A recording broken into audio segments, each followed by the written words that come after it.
Okay, hello. I hope you're all still with me. I know it seems like there's a lot to take in, but at least at this point, we're going to go a little more specific rather than conceptual. Now, just remember what we've said so far, that the kingdom of God is about service than it is about power. And for Jesus, people were at the center of his life and ministry. The kingdom of God was all about people with real concerns, who were also going through real suffering, and whom death was a daily reality. Just remember that very important part.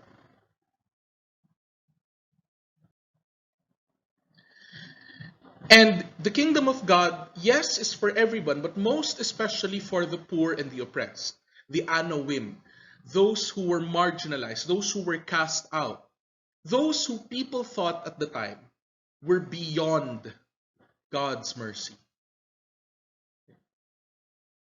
So remember that, right? Now, there are two types, the sick persons and the persons of ill repute, but I will pay attention for this video lecture to the sick persons. Okay? So that's where we're going to be.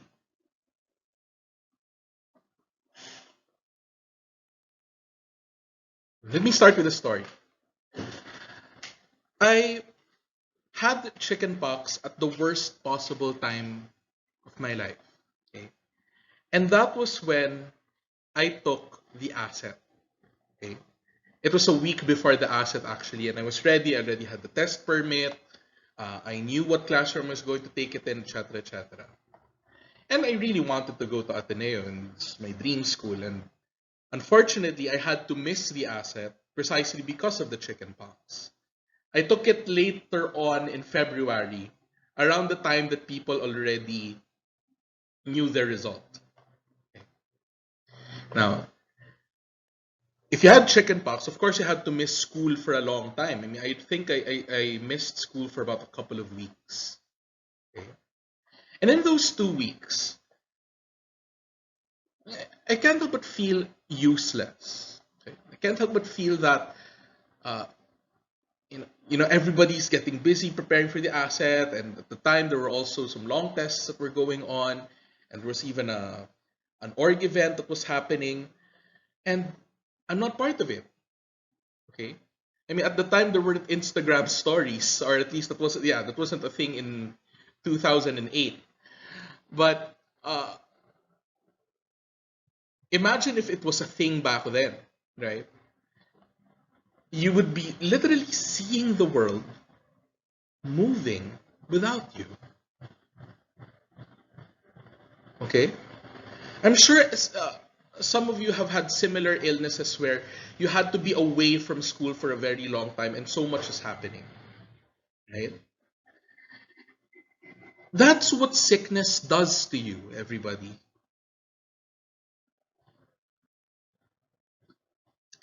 Being sick can make anyone feel useless. I mean, obviously, when you're sick, you have to stay at home and rest. Okay? You have to be quarantined. Okay? So that you're able to recover, and especially if your uh, disease is contagious, you don't want to spread it around. Okay? But you see, if you're just stuck in a room, you're useless, right? And making and feeling useless kind of seeps into your self-worth. It hits you right in your dignity, if you wish. It affects your sense of dignity.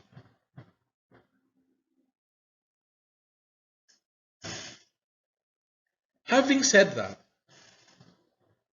think of the sick, the lepers, the crippled, the blind, the mute, the disabled, those who were unable to work.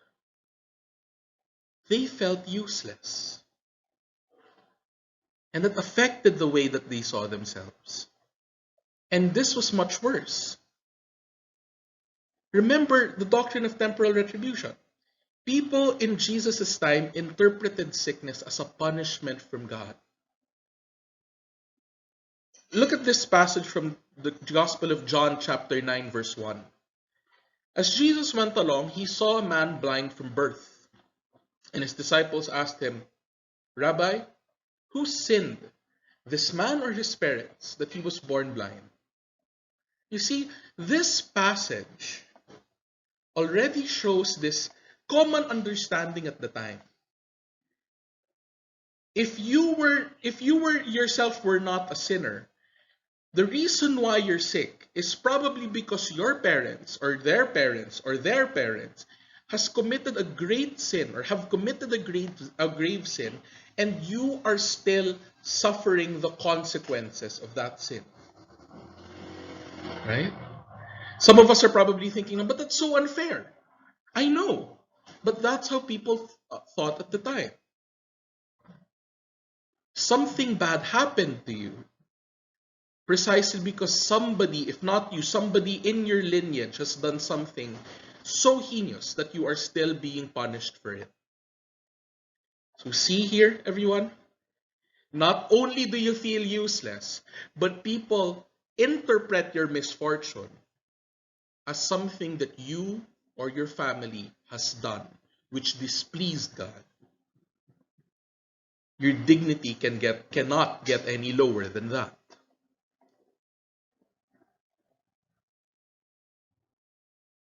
So remember, everyone, being sick meant losing your dignity and self-worth.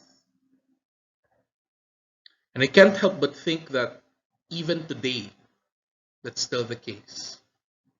You'll see why.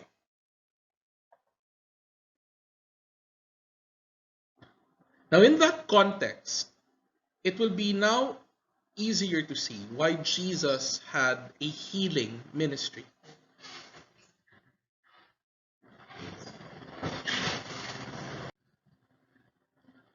Take note, everybody, that Jesus had a healing ministry. And it's not a curing ministry. At least it's not just a curing ministry. But we often call it as Jesus heals. Heals. And what does it mean to heal? Listen to this. And this is a reflection that I share with members of Kaith Ateneo, the org that advocates for pediatric patients, usually cancer patients, but of course of all other pediatric diseases, okay? Children in the hospital. This is the distinction that I often make.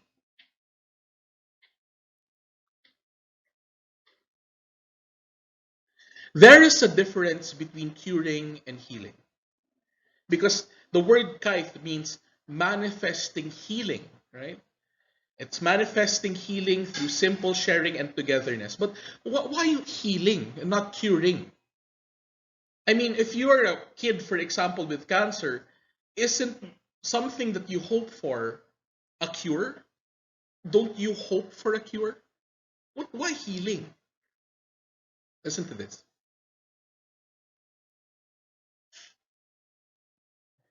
Curing and healing are different. Curing is about removing a pain or a malady from the body. So when you take medicine, it removes an internal pain or an internal discomfort. But healing takes it one step forward. That healing is about restoring a person's dignity. Because remember what sickness does. It makes you feel less dignified. You lose your sense of self-worth. So healing is about bringing that back. Okay? And why is this distinction so important?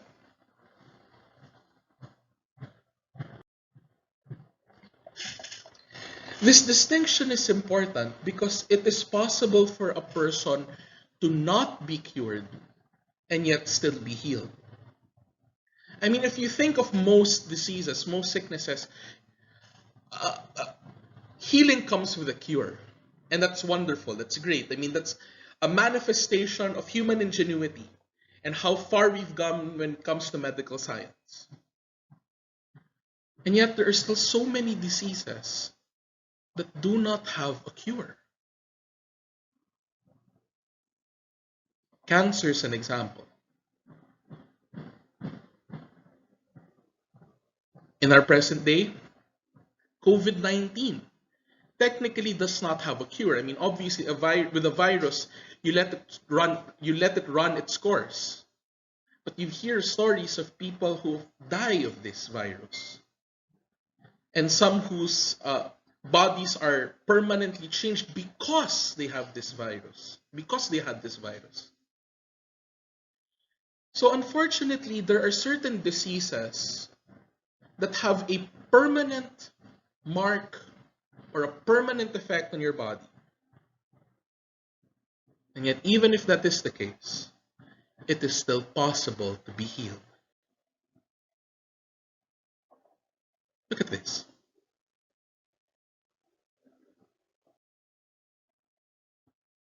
Again, the reason why I love Kaith Ateneo so much is because it was my Oregon college. You know, one of the grim realities that we Kaithers have to face is that some of the kids who we've come to know, whom we've played with and spent time with, laughed with, some of them will die. You'll hear from the hospital or you'll hear from the parent that this kid whom you've come to know has died. And what do you do about it? Much worse is when you're right in the middle of playing with them and you realize that their days are numbered. And then it makes you wonder, why bother playing with them? Why bother spending time with them and encouraging them if it seems that they're not even going to be cured? Because Kaithers cannot promise a cure. We have no cure. You see, playing with them, spending time with them, making them feel that they are still children. Isn't that healing? There's something about their sickness and being in the hospital and having all of these tubes connected to you that makes you feel less dignified. It makes you feel that you are ultimately defined by your disease. But to treat them and to see them as children, isn't that healing? A restoration of dignity, even if you cannot promise a cure?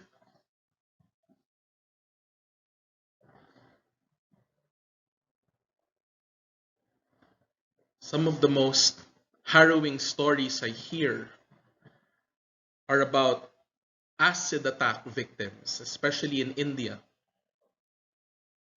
You hear of stories of men physically abusing their wives or their girlfriends or their daughters even by throwing acid on their faces such that it permanently disfigures their face. You've heard of this, right? And imagine for a moment your face being permanently disfigured. Doesn't that make you lose your sense of dignity? And one of the most beautiful things I've ever seen is when you have victims of acid attacks. They, even if they have every reason to, to just give up on their lives, they stand up straight with their chin up.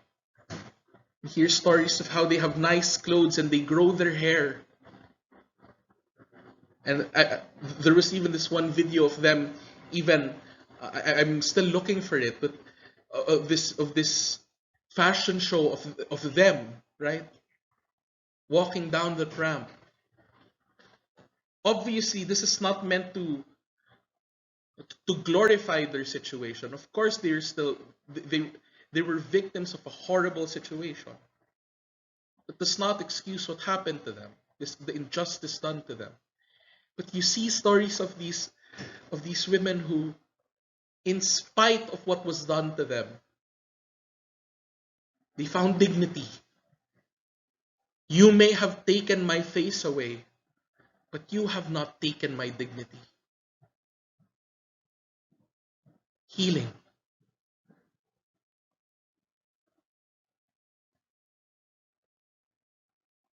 Earlier in the pandemic, you see these heartwarming videos of COVID-19 survivors who would leave the hospital, and the doctors and the nurses and all the medical professionals would clap their hands as they leave the hospital, cheering them on. This is not just a cute thing that we Filipinos do. This is part of the healing process. Imagine you had COVID-19 and you're a vulnerable person, you're a senior citizen. You're immunocompromised and your life was literally on the line. And you survived. They're not just going to discharge you. They want to make you feel that you could have died, but here you are. We're celebrating your life. It's amazing that you're still alive. While you were intubated, you might have felt that hanggang dito na lang ako. This is it. My life is over. And yet here you are. Healing. Healing.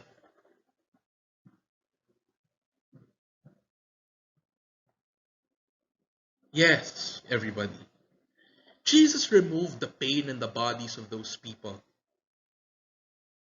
But more importantly, he restored their dignity.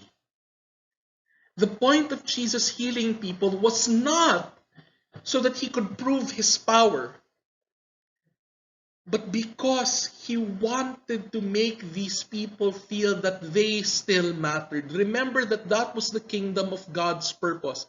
It's to restore the dignity of the poor and the oppressed. To break that cycle of fatalism and to turn it into faith. To make them see that they are more than their disease, even if they practically saw themselves as just that.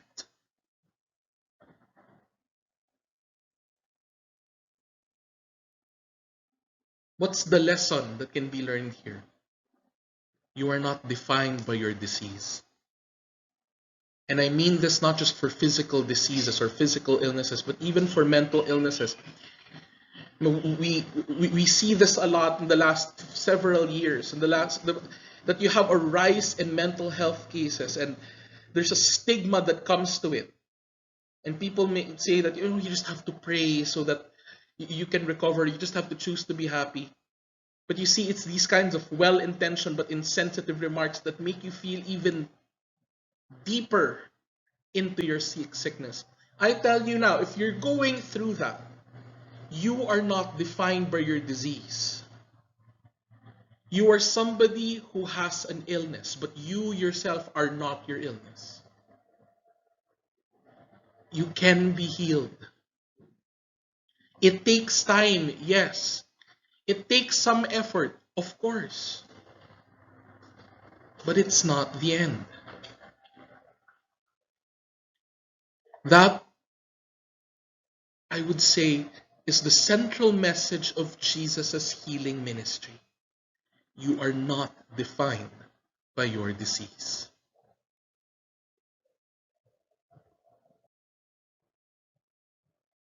So, I want you to think about this. There must be someone in your life who is in need of healing. And remember that healing is about restoring dignity. So, perhaps that's the challenge after this discussion. Who can I impart some healing to?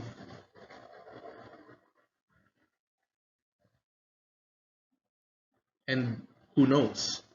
Maybe that person could even be you. Maybe even you are in need of healing. If you are, remember, you have dignity and you are more than your disease.